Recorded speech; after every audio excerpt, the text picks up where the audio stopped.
Buenas tardes. Buenas tardes, Buenas tardes, doctor. Buenas tardes, doctor. Disculpen la tardanza. Por favor, atención a la lista.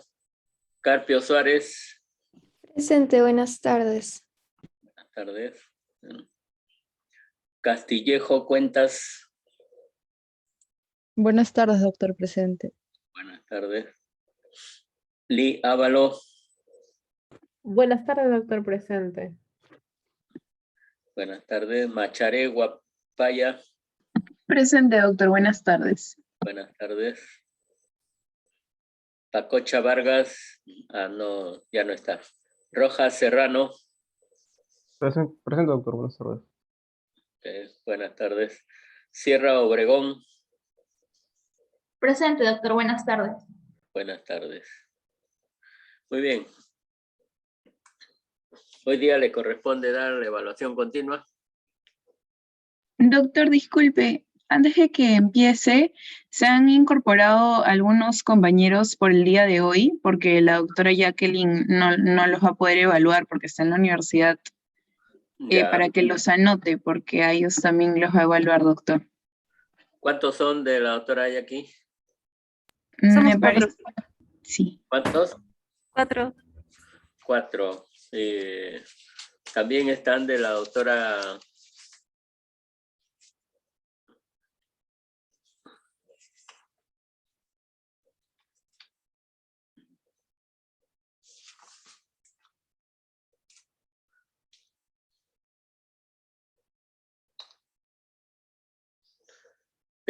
Arenas, ¿también están? No.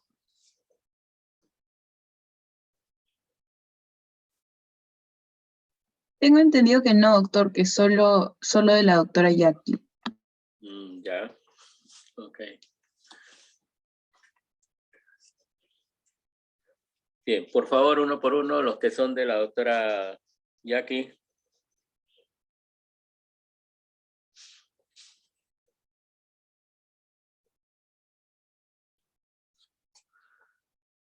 Diana Nicole Díaz, ¿no? Sí, profesor. Díaz Flores.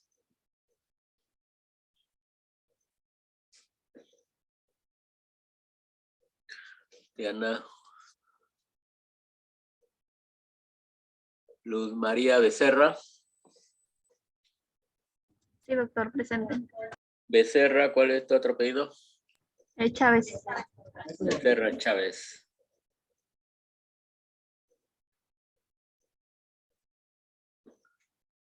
Bien, gracias. Michasca, perdón, Cupe, ¿no? Sí, doctor, presente.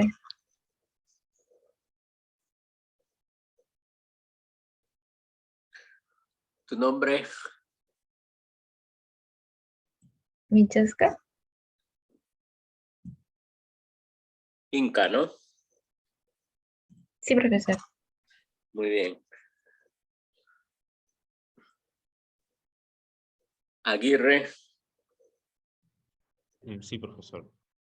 ¿Tu otro apellido? Castilla.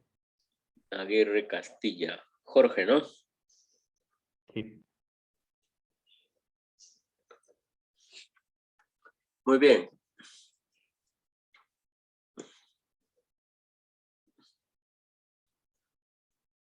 Cuatro son los del grupo de la doctora Sarria, ¿no?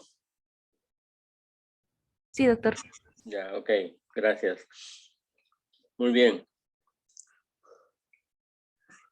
La evaluación que corresponde hoy día es sobre cerebro, ¿no?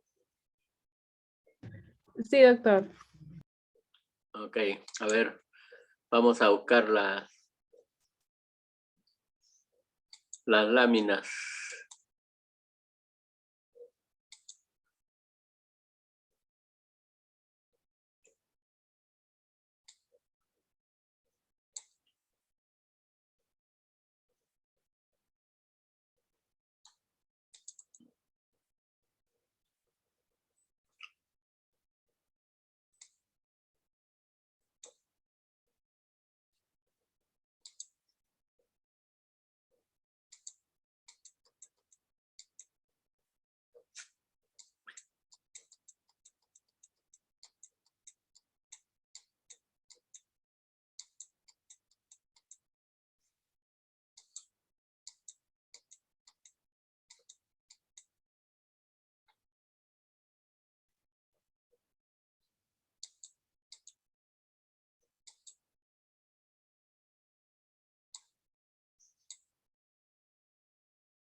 Muy bien, vamos a ir intercalando. Llamamos uno de mi grupo y uno del grupo de la doctora Sarria. ¿Está bien? Sí, doctor.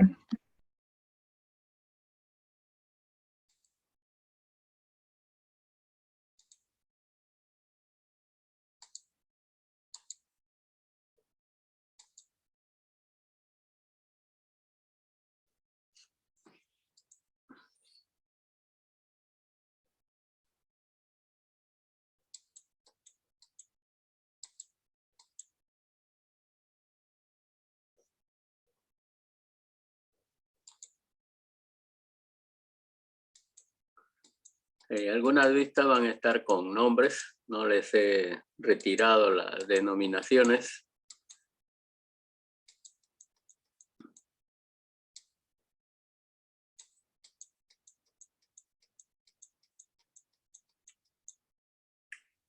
Ok.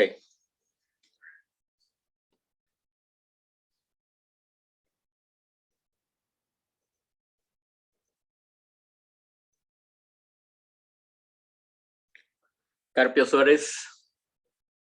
Sí, doctor. A ver.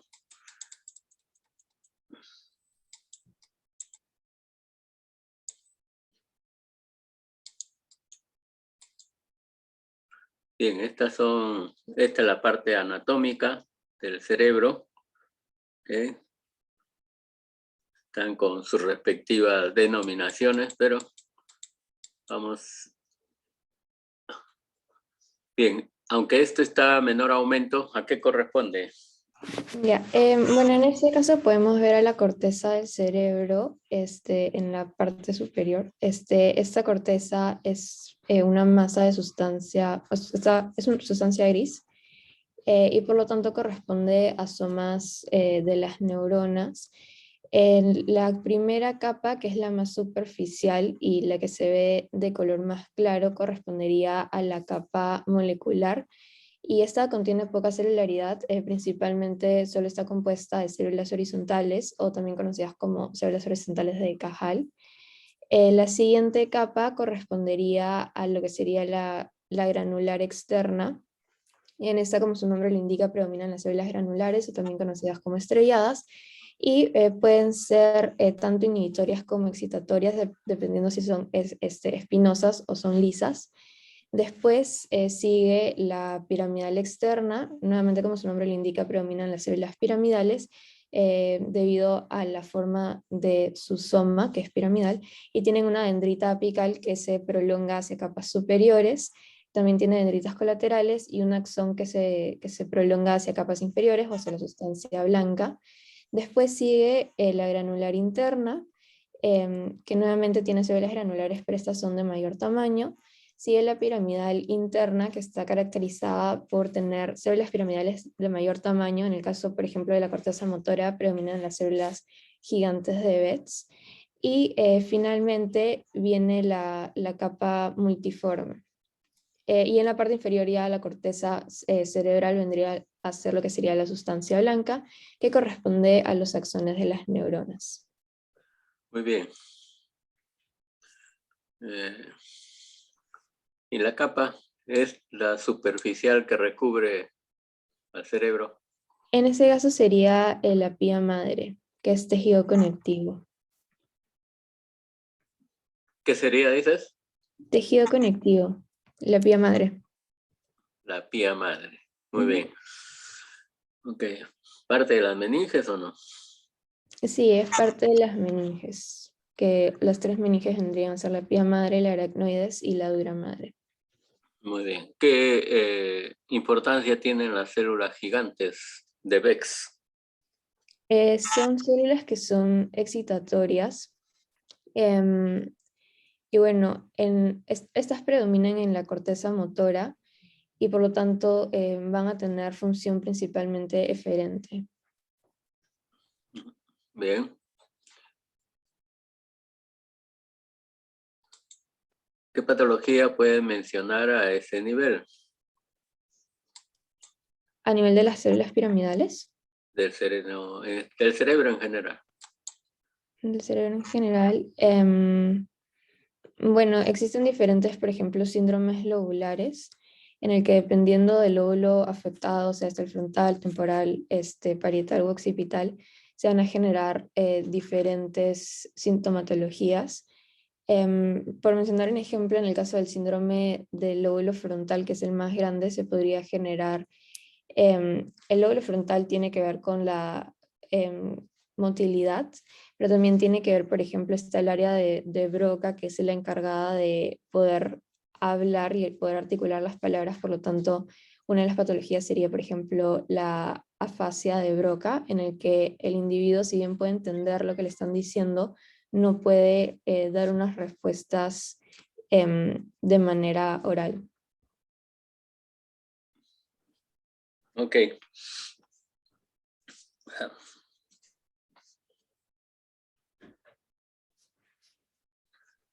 A ver, gracias. Díaz Flores. Sí, doctor.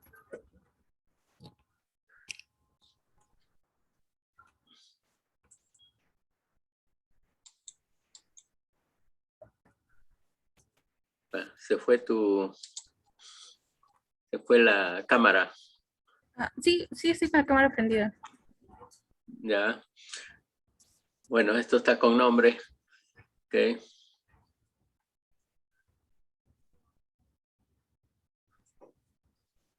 ¿Describa Bueno. la lámina, profesor, o va a cambiar a otra lámina?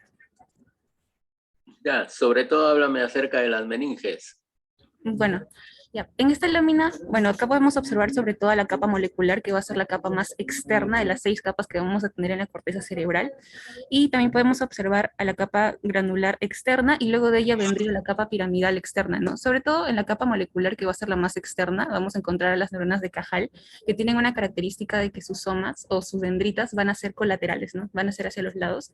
Y justamente sobre esta capa molecular voy a encontrar a la pía madre, que es tejido conectivo, que tiene una característica que se va a estar invaginando, ¿no? Justamente sobre la capa molecular.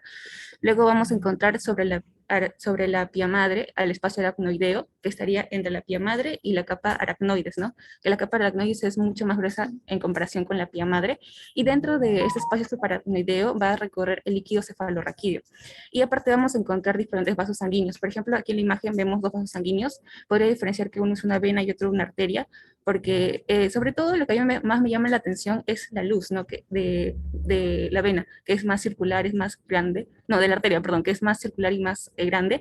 Y por ejemplo también vamos a ver la túnica media, ¿no? Que está presente, que en el caso de las venas, por ejemplo, la túnica media es bastante delgada y va a predominar sobre todo la túnica adventicia. Muy bien. Ok. Sé que la doctora les pide a ustedes lo que han investigado, ¿no? Sí, profesor. O alguna contribución. En términos generales, ¿qué es lo que has investigado o desarrollado? Sí, bueno, con respecto, por ejemplo, al... En general, sobre lo que es cerebro. Sí, bueno, por ejemplo, en el cerebro hemos visto diversas patologías, ¿no? Por ejemplo, podemos dividirlas en el lóbulo temporal, en el parietal, en el occipital. Y, por ejemplo, en el caso del lóbulo temporal, hay 2 patologías que son las más importantes, ¿no?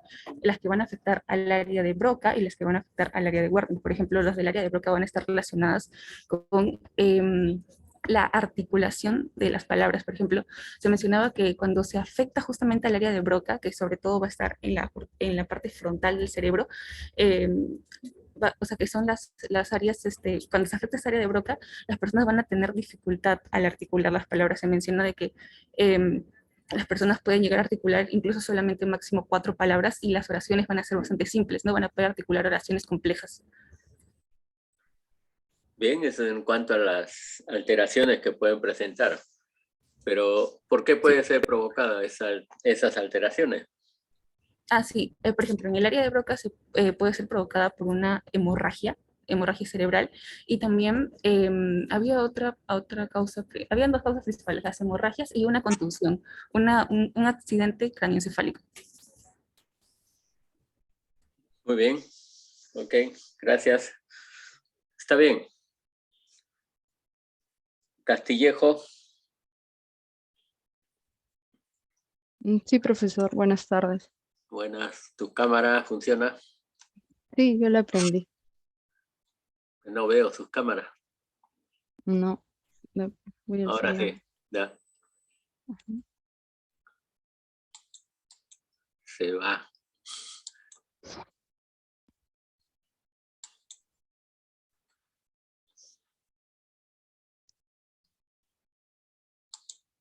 Muy bien. ¿A qué corresponde esta lámina?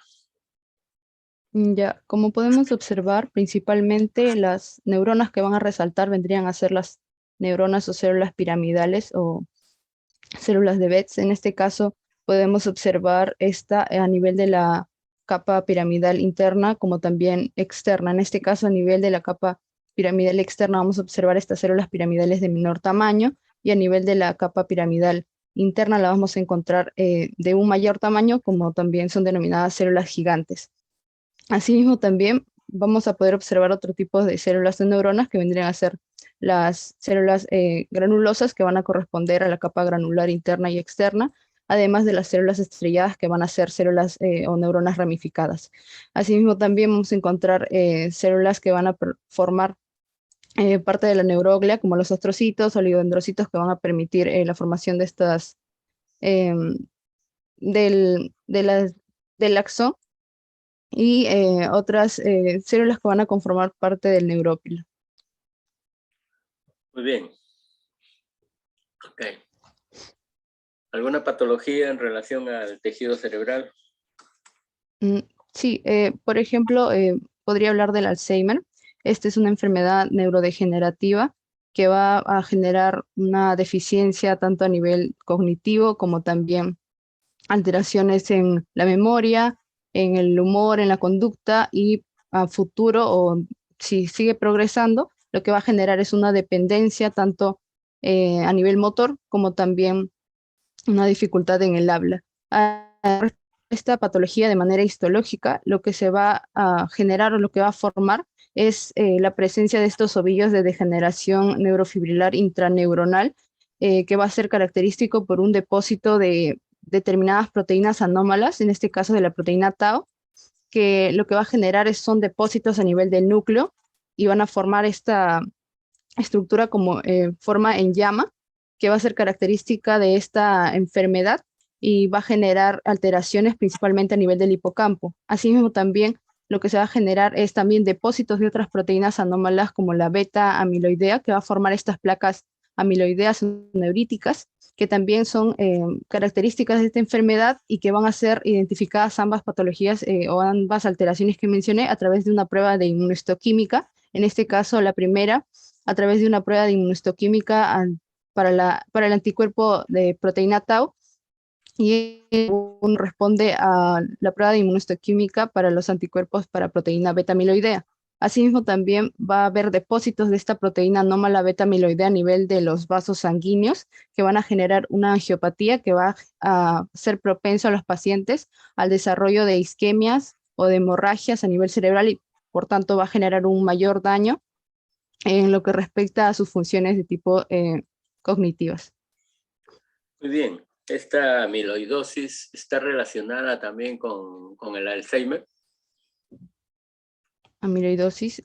Claro, en este caso lo que se va a generar es una alteración, principalmente, o una de las causas vendrían a ser genéticas, que va a producir estas secciones de proteína, que vendría a ser la beta amiloidea, porque lo que se genera es normalmente se genera una APP, que es una proteína que vendría a tener una función principalmente a nivel de la membrana y una alteración tanto a nivel de sus enzimas como también en una mutación en este gen, lo que va a generar es la formación de estos segmentos de beta amiloidea y por tanto el acúmulo de las mismas que van a generar estas placas amiloideas. Así es, muy bien. Ok, gracias Castillejo. Becerra Chávez.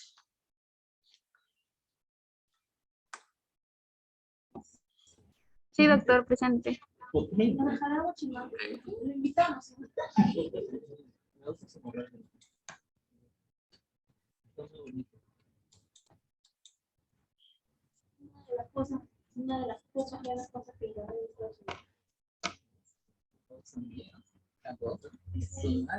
Bien, ¿a qué Doctor, corresponde describo la esa lámina revista? que observo. Sí, por favor. Ya bien, acá vamos a observar lo que es la capa piramidal interna, donde principalmente estamos observando lo que son las células gigantes de Betz. Estas células gigantes de Betz se van a caracterizar porque van a presentar lo que son dendritas colaterales hacia los lados y también van a presentar una dendrita que va a ascender hacia la corteza superior, que es mucho más larga.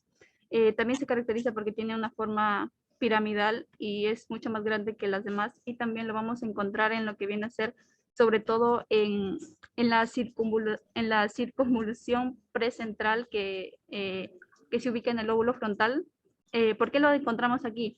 Porque estas células son sobre todo motoras, y como sabemos en el giro precentral pues encontramos el área motora, que es el área 4 el área 4, donde es el área motora, donde se coordinan todos los movimientos motores.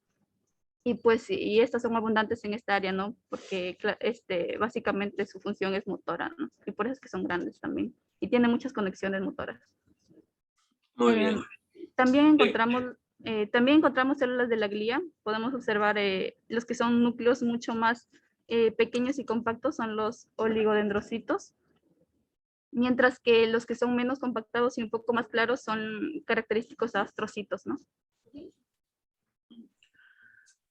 Ok, y todo el entramado que observas ahí. Y observamos también lo que es más azulado son las fibras, ¿no? Las fibras que, por ejemplo, encontramos lo que son las fibras de las células piramidales que son modificadas, que se encuentran en la capa multiforme, que van a estar ascendiendo sus axones.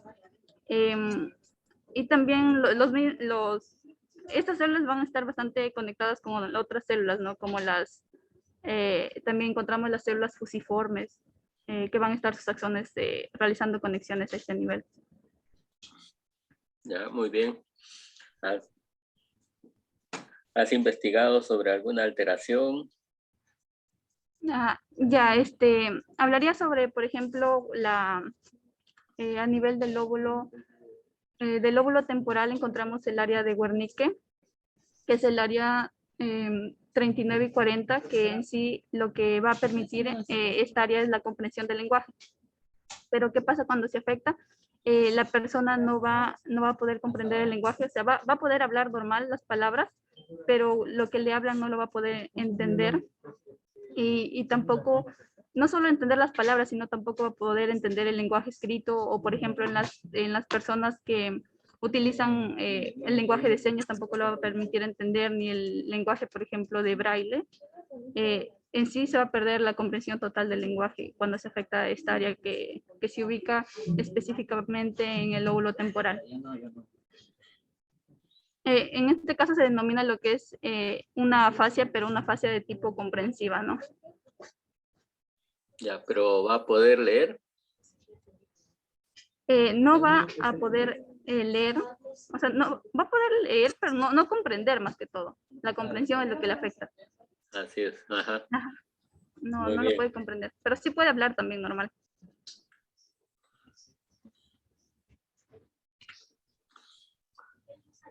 Ya, Muy y bien. también Sí. mencionaría la etiología, por ejemplo, por qué se causa.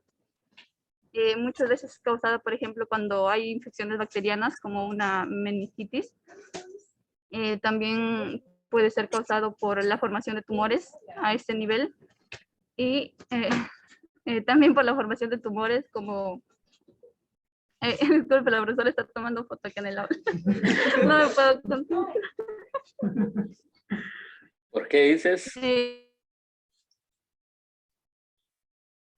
Doctor, un momento, por favor. Ya. Bien, ¿y esta alteración se nota desde niño? ¿O solamente se da por alguna patología ya cuando el sujeto desarrolla? ¿Cómo dice, doctor? ¿Esta alteración se presenta desde la niñez o se presenta ya cuando el sujeto es adulto o por alguna patología que ha señalado? Se puede presentar, por ejemplo, desde la niñez sería un tipo congénito, pero también se puede asociar a enfermedades neurodegenerativas, como el Alzheimer, que puede llegar también a afectar a este nivel, ¿no? El Alzheimer, no, disculpe, lo que era, había leído era la epilepsia, era la epilepsia la que podría llegar también a afectar a este nivel, esta enfermedad neurodegenerativa. Ok, pero ¿explicaron las razones? ¿Por qué en el caso de la epilepsia? Yo había entendido que en sí la epilepsia es la pérdida del control motor, ¿verdad? Claro. Pero sin embargo, ese se asocia más como que al área motora, sin embargo acá estamos en un área de tipo sensitiva, pero ¿qué es lo que sucede? Como hay como una cercanía entre los lóbulos, tanto frontal como temporal, y podría que con el pasar del tiempo se podría decir que la degeneración podría avanzar y afectar a este lóbulo. Más que todo así lo había entendido. Cómo se podría llegar a relacionar, ¿no? Muy bien, ¿solo es funcional o es por algo, un aspecto evolutivo o es por acción de algún otro agente?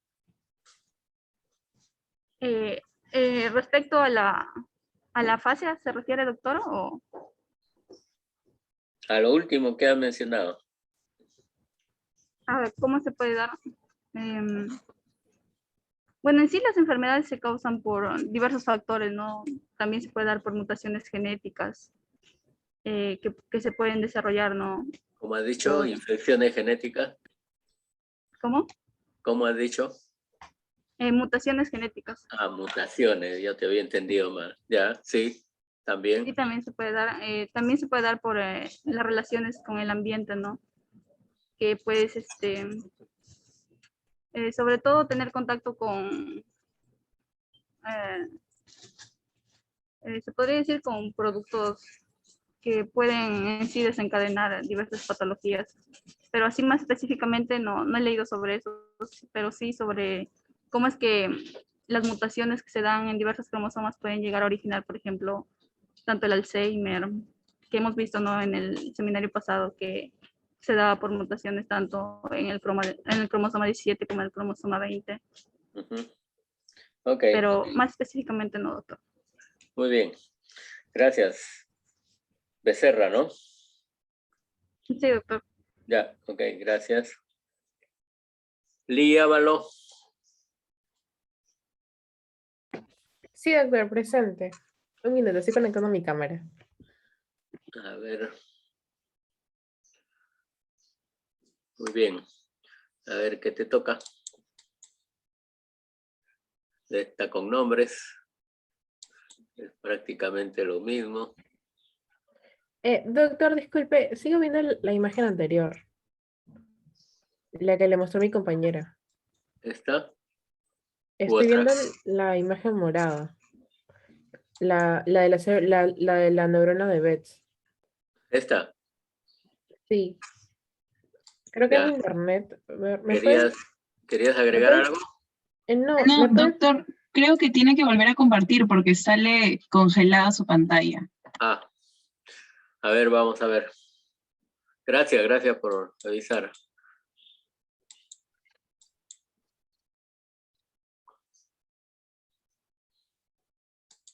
Ahora, ¿observan? No. No, doctor, está congelada su pantalla. No sé si mis compañeros ven lo mismo. Bueno, debe ser. Sí, sí, igual, doctor. A ver, ¿cómo arreglamos? Doctor, ¿por qué no deja de compartir y comparte otra vez? Sí, sí.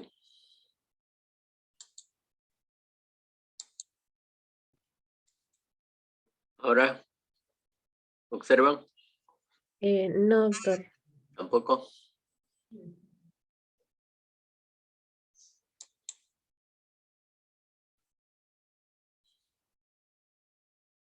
Doctor, disculpe, cuando presiona en la parte superior de su pantalla, le Sí. sale un botón para dejar de compartir.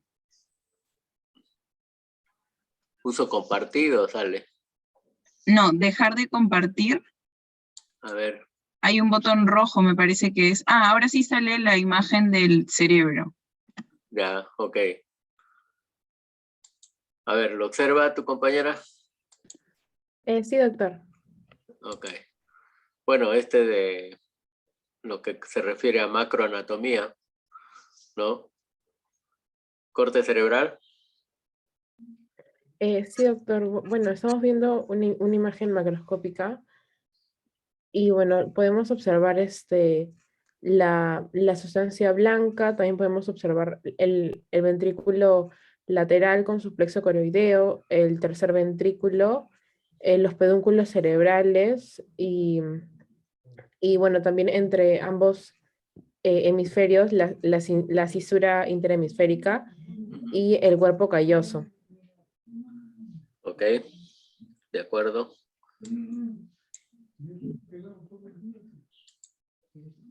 Ahora sí, en esta vista, ¿qué encuentras? Bien, esa es una vista en la que podemos observar las capas, bueno, de la corteza cerebral. ¿Ya? Y bueno, principalmente podemos observar la capa 1 que va a ser la molecular, la capa 2 que va a ser la granulosa externa, la capa 3 que va a ser la piramidal externa, la 4 que va a ser la granulosa interna, la 5 que es la piramidal interna y la 6 la multiforme y bajo esta vamos a poder observar la sustancia blanca. ¿Todo esto? Sí, doctor. Ok, muy bien. Todas estas capas presentan neuronas de un mismo tipo, diferentes tipos. No solamente en la forma, sino en lo que se refiere a la función. Ok, en la capa molecular, recuerdo que habían algunas células de Cajal que están dispuestas de manera horizontal. Ajá. Después, en la granulosa externa vamos a poder observar células estrelladas y también las neuronas piramidales, pero van a ser pequeñas. Bueno, en la capa piramidal externa también vamos a observar lo que son las neuronas estrelladas, algunas células de la neuroglía y también neuronas piramidales. En la capa granulosa interna, ahí recuerdo que había una concentración elevada de fibras que estaban dispuestas de manera horizontal y que a eso se le llamaba la banda de Baillarger. Y bueno, acá también iban a haber células de tipo estrelladas que van a recibir aferencias de los núcleos talámicos. Y bueno, en el caso de la granular interna, acá vamos a observar, que bueno, que es la capa 4, vamos a observar células estrelladas y en la capa 5, que es la piramidal interna, vamos a poder observar células piramidales, las neuronas de Betz y también en menor cantidad las células estrelladas. Muy bien. Mencióname una patología del cerebro diferente a lo que ha mencionado tu compañera. Yo había visto el síndrome del lóbulo frontal. ¿Puedo hablar de eso? Síndrome del lóbulo frontal, ¿ya? Bien, acerca de este síndrome, había visto más que todo que el lóbulo frontal se hacía más grande y principalmente en el área suplemental, en el área motora primaria y en el área motora. Y bueno, se iba a ver afectado en la regulación de emociones, en la interacción social, en la personalidad. Y bueno, entre las causas que producían este síndrome, podía ser un daño cerebrovascular, tumores, enfermedades y enfermedades neurodegenerativas. Ya. Ujú. Ejemplo de esas enfermedades neurodegenerativas. Un ejemplo. Podría ser el Alzheimer, que como bien han mencionado mis compañeros, es una enfermedad neurodegenerativa que, bueno, está asociada, como bien sabemos, para un deterioro cognitivo y también a demencia. De acuerdo, sí. Ujú. Muy bien. Cuando se habla de la intoxicación alcohólica, ¿afecta en alguna medida hasta el cerebro o llega solo a los episodios de equilibrio que están a nivel cerebeloso?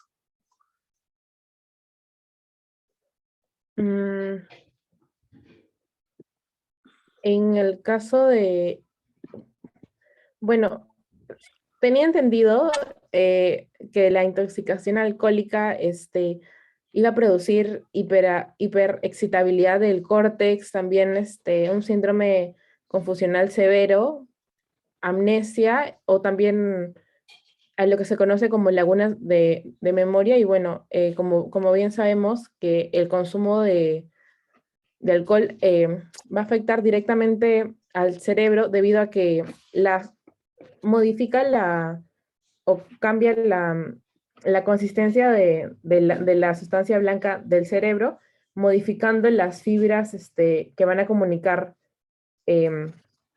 los hemisferios y lóbulos del cerebro. Muy bien. Ok, Lee Ávalo, ¿no? Sí, doctor.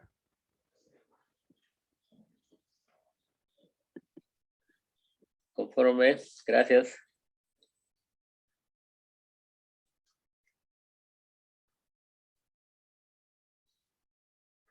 Michas Cupe. Sí, profesor. A ver, Michas.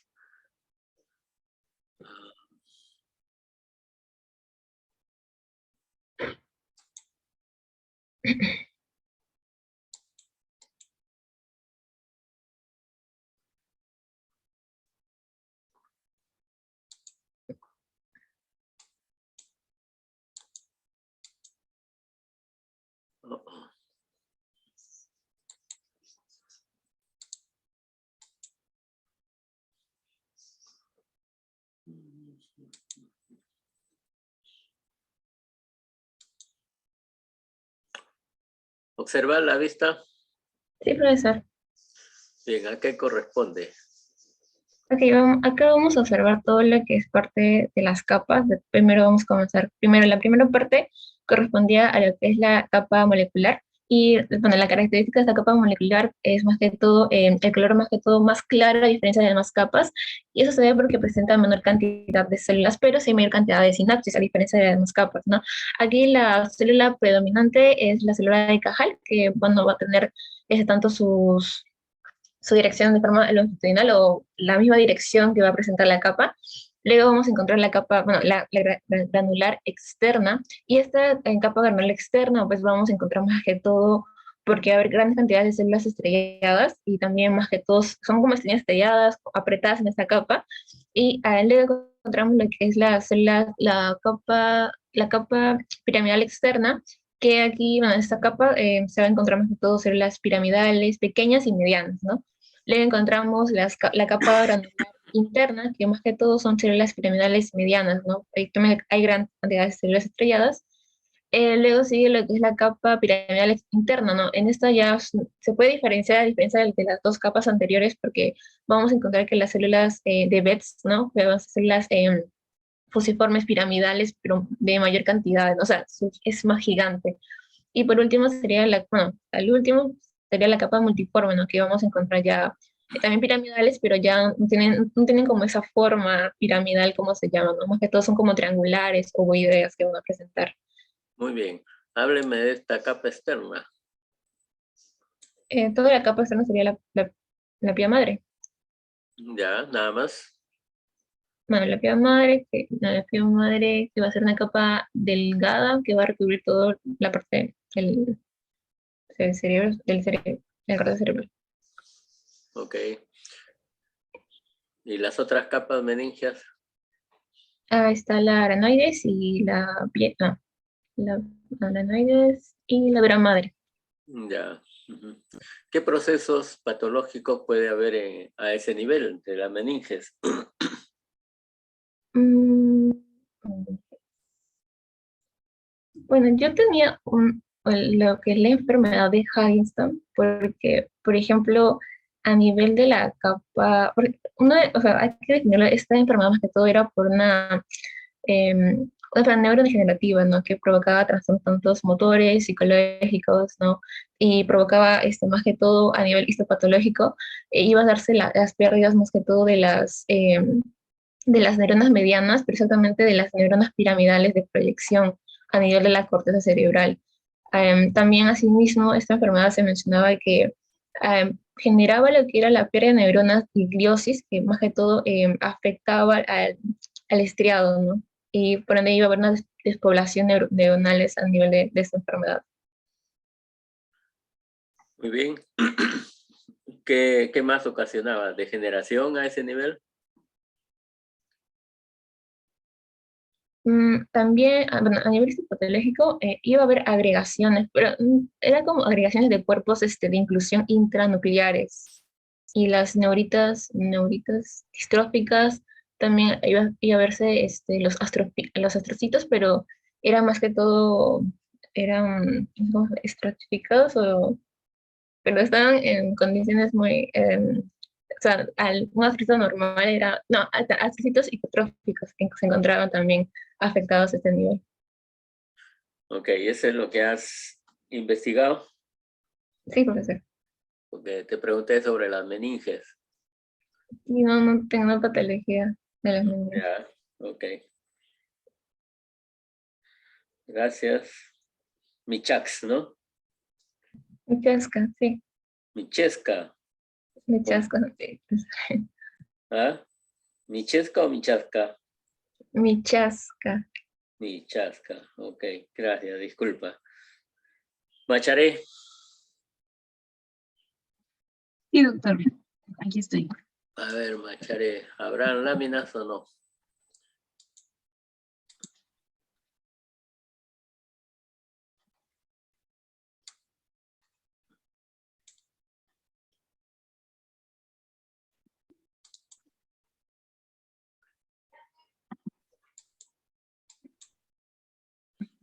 ¿A qué corresponde esta vista?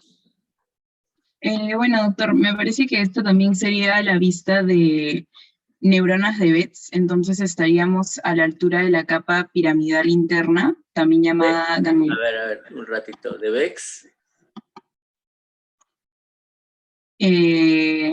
Observa bien, son las neuronas de Bex que vas a observar acá.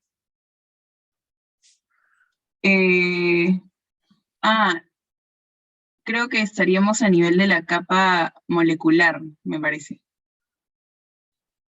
¿Qué observas? Estas células son las estrelladas. Y las células de Cajal también encontramos en esta parte. ¿Cuál será? ¿Se verá acá alguna de Cajal o no?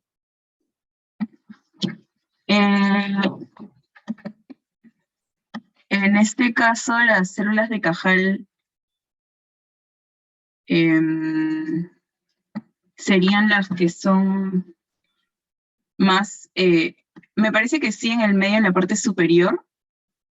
Acá. Ajá, esa. A ver, vamos a ver. Aquí no se ve, acá menos. Porque son más aplanadas que las otras células, ¿no? Uh-huh. Bien, ¿te refieres a esta? Yo creo que son, sí, que serían esas porque son más horizontales y aplanadas que las otras células que podemos observar. ¿Tienen alguna función específica estas células de Cajal? En el caso de las células de Cajal, tenían, me parece que, o sea, cumplían la función de, bueno, participaban en la sinapsis con otras neuronas y me parece que participaban en, por ejemplo, en los trastornos de motilidad intestinal. Y bueno, al hacer sinapsis con las otras neuronas a este nivel, participaban en el sistema nervioso autónomo, ¿no? Pero principalmente la función era de la motilidad del tubo digestivo. Okay. Muy bien, ¿alguna contribución en relación a patología? Sí, doctor, me parece que una patología que aún no han mencionado es el síndrome del lóbulo parietal. En este caso, el lóbulo parietal justamente iba a tener una división del giro central, donde vamos a encontrar a los áreas de Brodmann 3, 1 y 2, por ende va a estar relacionado con la parte somatosensitiva de la persona, pero lo que debemos de recordar es que los lóbulos van a estar como interconectados por tractos de asociación, por ende si se lesiona un lóbulo, ya sea por alguna lesión traumática craneoencefálica, alguna hemorragia, como habían mencionado, una compresión de un tumor, hemorragia de una arteria como las que podemos encontrar a ese nivel, por ejemplo, la cerebral media o cerebral posterior, se van a presentar los síntomas, pero no necesariamente solo del lóbulo, en este caso parietal, no solo somatosensitivos, sino que también podría ser parietoccipital, es decir, que las funciones que se afecten sea de ambos y al ser una lesión, por ejemplo, parietoccipital, al lóbulo occipital cumplir las funciones o relacionarse con las funciones de la vista, por las áreas de Brodmann 17, 18 y 19, el paciente presenta alteraciones en la percepción de la textura, de la forma de las cosas. Si es en la lesión del lóbulo derecho parietal, el lóbulo parietal derecho presenta algunas lesiones relacionadas a la agnosia, tales como la simultagnosia, que es decir que tiene una dificultad para identificar objetos con la visualización, o también puede ser una prosopagnosia, en la que no puede identificar caras que normalmente son familiares, o también puede ser una nosognosia, que es decir que no percibe que tiene un miembro paralizado, por ejemplo, ¿no? Y este paciente también puede presentar otro síntoma que mencionó una compañera, que era la apraxia, afasia y la alexia, que la apraxia va a ser la inhabilidad de construir figuras geométricas o dibujarlas de manera fácil. La afasia era una dificultad para hablar y la alexia va a ser una dificultad para comprender o entender el lenguaje escrito. ¿No podía leer? No, sí puede leer, pero no puede comprender o interpretar lo que está leyendo. Ya. Muy bien, gracias, Macharé. Gracias. Aguirre Castilla. Sí, profesor. A ver, se movió.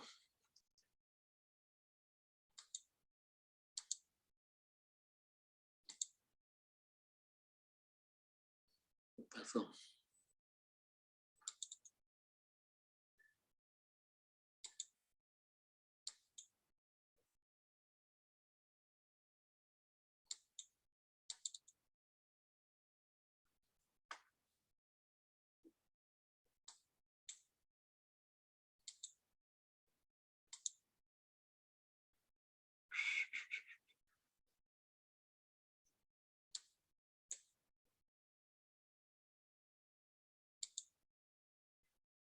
Okay.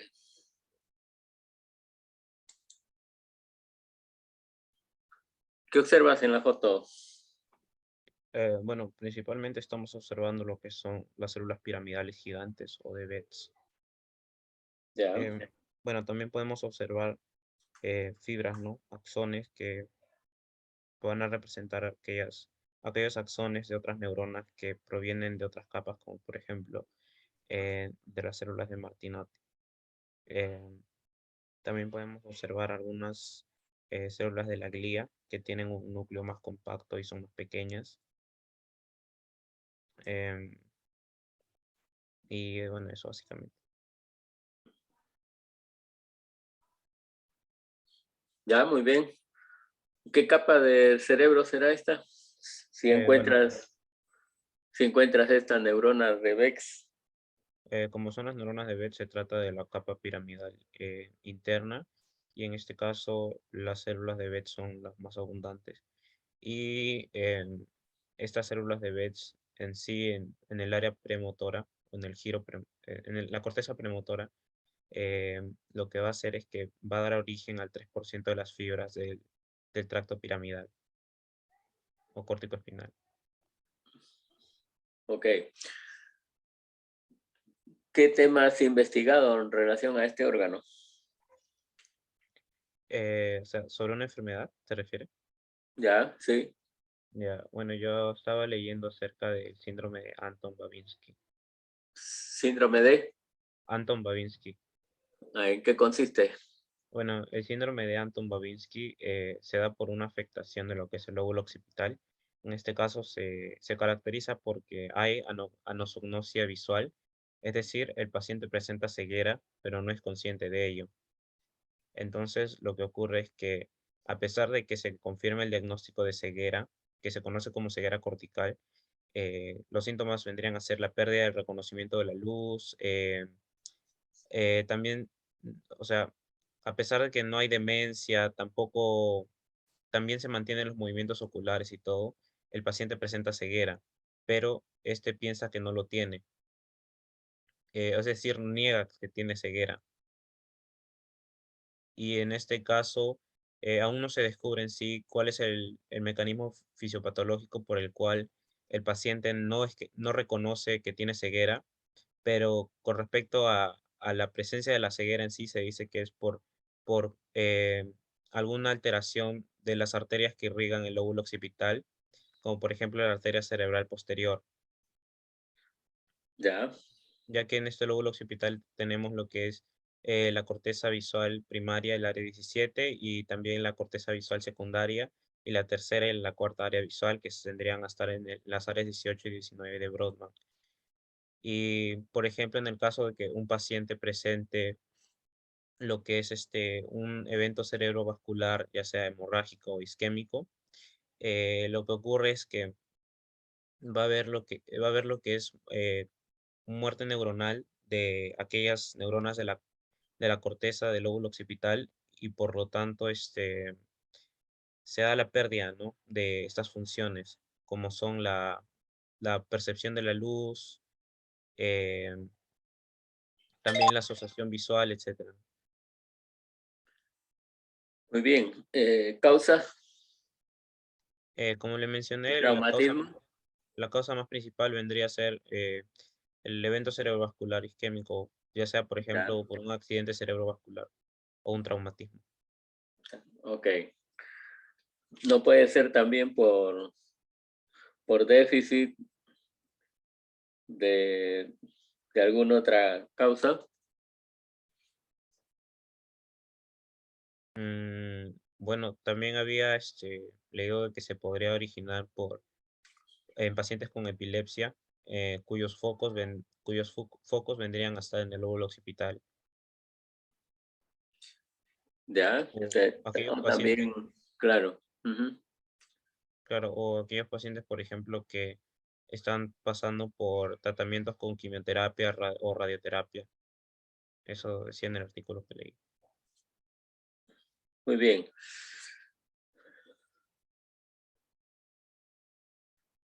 De acuerdo, Aguirre, gracias. Ok. Rojas Serrano, Sí, doctor. Buenas tardes. buenas tardes. A ver, ¿logras observar esta lámina? Sí, doctor. Sí, puedo observarlo. ¿Y qué será? Bueno, en este caso ya no estaríamos hablando de la corteza, porque eso corresponde a una sustancia gris, es sustancia blanca, ¿no? Pues Ya, aquí vamos a ver a las fibras nerviosas, nuestros axones, que ajá, van a partir de la corteza cerebral, ¿no? O justamente que vienen o las que están ingresando a la corteza. Aquí mayormente vamos a encontrar oligodendrocitos, también vamos a encontrarnos células gliales, ¿no? Como los trocitos. En sí los oligodendrocitos podemos diferenciarlos de los trocitos porque van a tener una forma más pequeña, también puede ser más compacto y se van a ver con un poco más colorido, ¿no? ¿Esta? Y, por ejemplo, eso, Ya, porque ¿y puede esta ser qué más será? compacto. Eso ya sería, estamos hablando más trocito. Astrocito. Mm. ¿Por qué? ¿Por el tamaño o por qué más? Claro, por el tamaño y porque no es tan compacto como el oligodendrocito. Ujú. Y también Eh, para poder ubicarlo tendríamos que tener en cuenta los vasos sanguíneos, pero en este caso Acá no también ves. no veo. ¿Y esto qué es?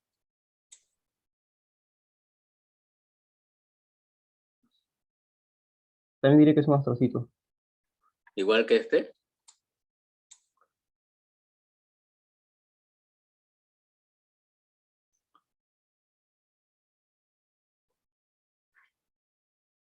Ujú.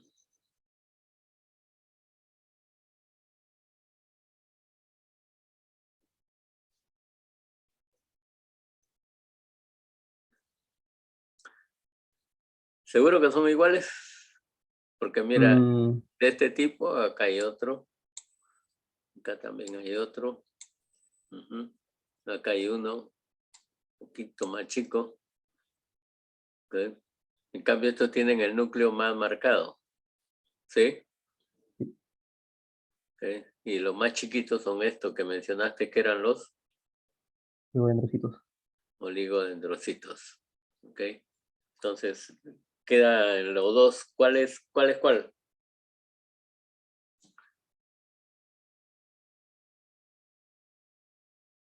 Mm, yo diría que el más compacto es oligodendrocito y el más difuso sería un astrocito. Más difuso. ¿Ah? Pero en cuanto a la coloración, Ya este es el menos, el más difuso, como dices, o más claro en relación al núcleo. ¿Cuál sería? ese es un astrocito. Trocito. Este me ha dicho que es oligodendrocito. ¿Y este cuál será?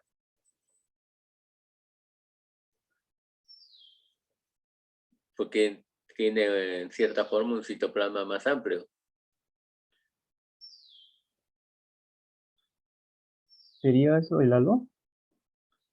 ¿Qué? El halo, el citoplasma que lo rodea. Claro. Eh, Ujú. Todos tienen ese halo, mira.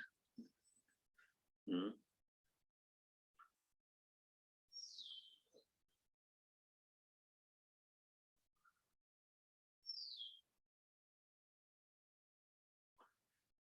yo diría que es un oligodendrocito. Oligodendrocito. Igual que esto, que el anterior. Sí,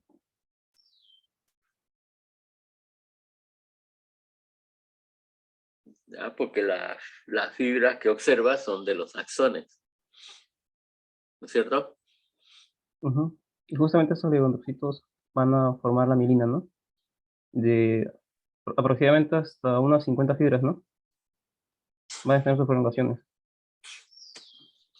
Sí, más o menos, pero definitivamente que estos son los axones, ¿no? Y las células gliales son las que estás observando ahí con citoplasma. Solo que tienen la diferencia en cuanto al núcleo. El núcleo en unos son más pequeños que en otros. Y se pintan más también en algunos. En este de acá, por ejemplo, el núcleo es más pálido, ¿no? ¿Qué, qué astrocito te falta? Eh, ¿Qué astrocito? Ajá. Porque son tres, ¿no es cierto? Hablando de las células de la glía. Claro, La microglía, la que se ajá. encarga de la función inmune.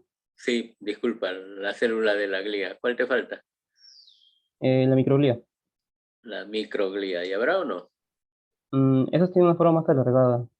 No ¿Ah? logro. Tiene una forma más alargada, un poco fusiforme. ¿Qué función tienen las microglías? Tiene una función inmune a nivel del sistema nervioso central.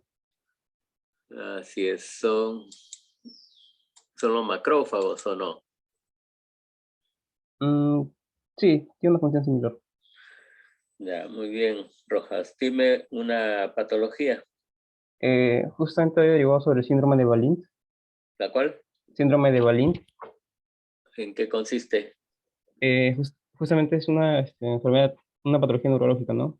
Que va a ser caracterizada por una triada, el cual es una ataxia óptica, también una apraxia ocular y una simultagnosia también, eh, que va a ser a nivel ocular, ¿no? Porque todo esto va a deberse a una lesión al nivel del lóbulo parietal posterior. La ataxia óptica justamente va a referirse a dificultades para poder alcanzar objetos, ¿no? O incluso Ya. uno va a ser incapaz de poder dirigir su mirada, ¿no? Hacia una región concreta, ¿no? Es como si estuviera perdido. Eh, una simultagnosia o simultagnosia que en casos que no se puede observar más de un objeto a la vez, ¿no? Lo cual va a dificultar justamente en este síndrome. Y una apraxia ocular es que va a haber una incapacidad para poder realizar ese movimiento ocular, ¿no? Una dificultad. ¿Síndrome de qué dijiste? De Valint. ¿Balín? Ujú. Ya. Vamos a... Va a haber una discapacidad visual y una discapacidad también a nivel espacial, ¿no? De Por lo acuerdo. tanto, no va a poder localizar ni mucho menos alcanzar objetos. Muy bien, Rojas. Gracias. Sierra. Sí, doctor, estoy aquí. A ver. Aquí.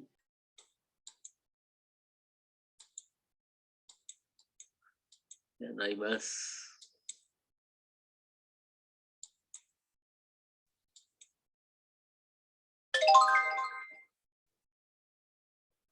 Bien, aunque están con nombre estas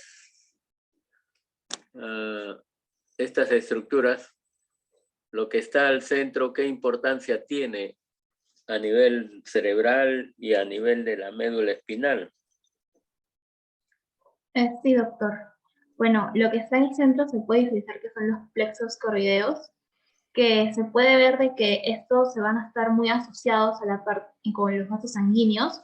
Precisamente aquí se pueden visualizar lo que sería en la parte central, ¿no? Está en esta asociación.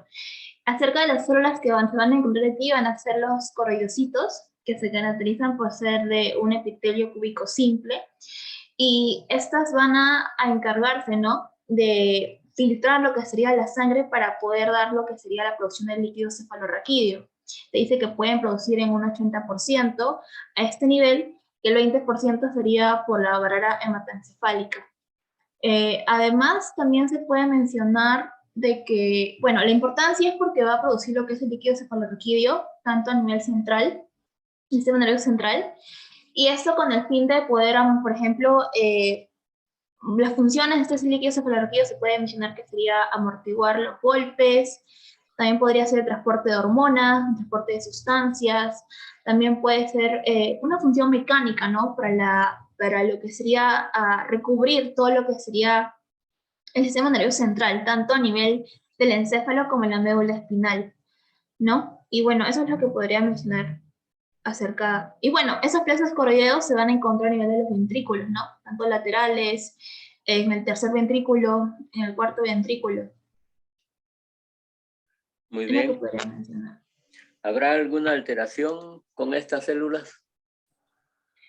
Podría ser respecto a la ubicación donde pueden estar, ¿no? Se dice que, por ejemplo, si es que hablamos acerca de lo que son el líquido cefalorraquídeo, no sé si podría mencionar su asociación que podría ser con la meningitis, que, bueno, en este caso, acerca de la meningitis, se dice de que es una inflamación de lo que sería una inflamación por una infección que puede ser bacteriana, viral, incluso se dice que puede haber parásitos, pero raras veces, y lo que puede ocasionar es una alteración, ¿no? A nivel morfológico, precisamente una inflamación, cambiar la estructura de lo que sería a nivel de lo que es en la parte subyacente de las meninges, y esto puede conllevar incluso a una sección porque va a ocupar un volumen, ¿no? Se va a estar incluso eh,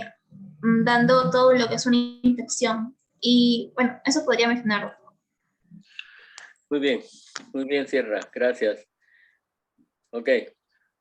Por favor, pasemos al link de la doctora Sarria. Ya está en la espera de todos nosotros. Ok.